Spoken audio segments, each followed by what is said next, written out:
Hi, today we're at the Reifel Bird Sanctuary, not too far outside of Vancouver.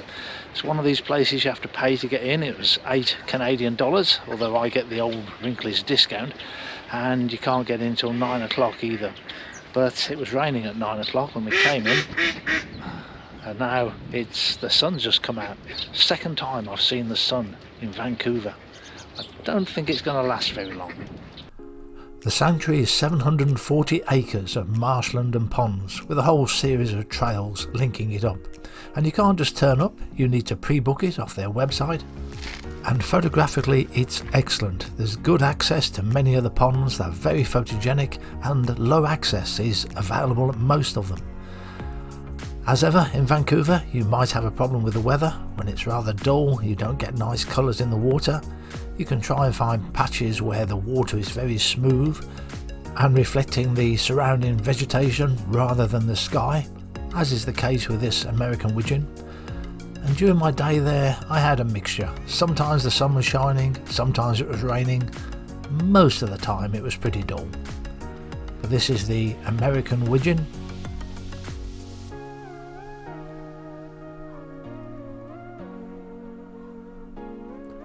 And a female.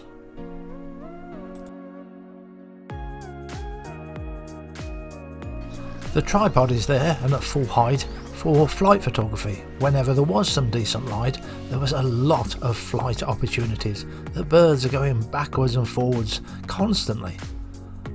Sometimes when I'm doing flight photography I want to handhold the lens, and sometimes I want to be on a tripod. But generally speaking, I think when I'm using the longer lens for flight pictures, I prefer to be on the tripod. These American Widgeon were taken at 5 thousandths of a second with the lens wide open, 1600 ISO.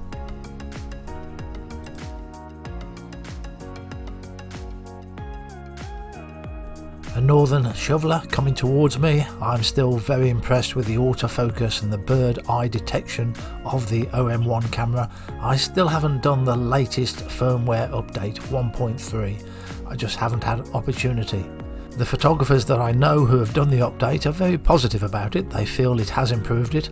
I know it's a very difficult thing to prove one way or the other, but one day I must get around to it. Northern shoveler female. They also get the mallard, as we get in the UK, doing a nice wing stretch. And some more flight shots coming very tight in the frame. None of these flight shots are cropped. Generally speaking, I don't crop pictures. It's unusual when I do anyway. The ponds are numerous and very photogenic. And this is a great blue heron. Very easy to confuse this with a grey heron from the UK. But you've got that brown patch on the shoulder. That's the giveaway that you're looking at a great blue heron. And this bird is obviously very interested in something in the grass. But this stalking went on for about 10 minutes and eventually I had to switch the movie off. And of course, as soon as I did, it caught a vole.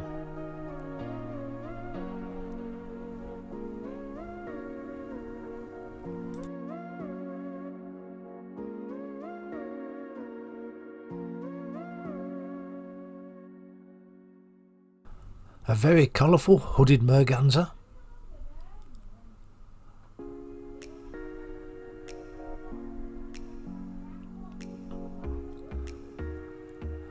And the female. And another duck species we get in the UK, the Gadwall. Both a male and female. There's a whole series of trails. I've hardly covered any of it so far and I've been here a couple of hours. It's very good. There are lots of small birds as you walk along these trails, and in many nature reserves you can walk along and hardly see a bird. Here the wildlife is very obvious, very easy to see, very easy to photograph. Many corners you come to, there's like a junction, there's another feeder. They've got feeding stations everywhere, and you, as the member of the public, are encouraged to feed the birds. They sell you the food at the entrance, and it works. There's nest boxes every 10 metres or so as well, but I've never been anywhere that's as bird rich as this. A red-winged blackbird. They're great songsters with a very attractive song, which I did hear a couple of times while I was out in Canada. And they're sitting on the fence here, waiting for people to come to feed them. Not the most photogenic of the perches. You really want one on a perch like this. A nice thin perch with a soft diffused background. All of the pictures are taken with the OM1 camera and the 150 to 400mm lens. In dull light like this, I'd be shooting at 3200 ISO. Sometimes the shutter speed could be as slow as 1/100th of a second. The aperture is nearly always wide open. It's very rare today that I close my aperture down since shooting with Micro Four Third cameras. And this is a house finch, a very attractive looking bird, and I couldn't help but think bullfinch as I was watching it. It's a finch, it's got a red breast, but it's also just the habitat it's in. It's feeding on what appears to be blackberry seeds, just as our bullfinch would.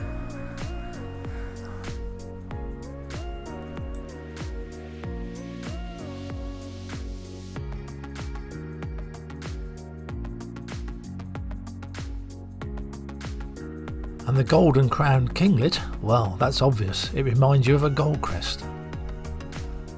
And then we have the black-capped chickadees. These are just like marsh tits or willow tits, but very, very numerous out in Canada. Everywhere you go, you see the chickadees. Many of the small birds around the reserve are on the floor, so you have to get down on the floor too to be level with them. Always helps the picture. The northern flicker.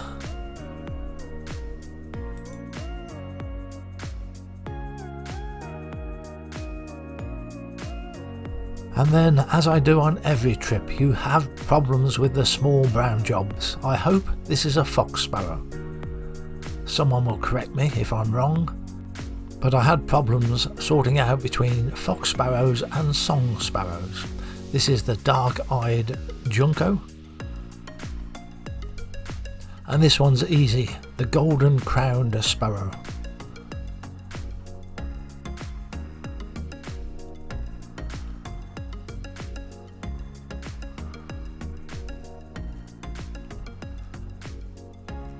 And then we have the very difficult to photograph spotted harry.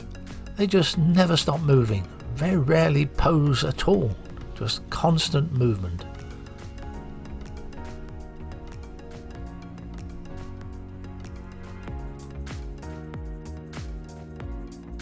It's always the same. The birds I have trouble identifying are the small brown ones with no distinguishing marks. This one's easy, a white-crowned sparrow. You can't mistake it. Cloudy, overcast conditions worked very well for the small birds working in the woodlands. I really wanted the sun when I was doing the ducks on the water for more colour. I went back twice, and then just towards the end of the trip I spent yet another day at this reserve. So with yet another wet day to get through, I've come back to the George Rifle Reserve, which is by far the best place around Vancouver for bird photography. And what do? I can either stay in the hotel room, which I'm very reluctant to do, or I can go for a drive in the car, which I've done a fair amount of on these wet days, but there's not a lot of good car window photography to be had in this area. Or I just go for a walk. So mostly I've just been walking in the rain. Rain was a major feature of my 2.5 weeks in Vancouver. It's a very wet place, but it's good weather for ducks. Northern shoveler and the ringneck duck. I always think it should be called the ring-billed duck, but apparently there is a ring around the neck. It's a sort of purpley sheen which only shows up in certain light and not when it's raining. In next week's film we'll look at the short-eared owls and northern harriers that Vancouver is renowned for. Thanks for watching.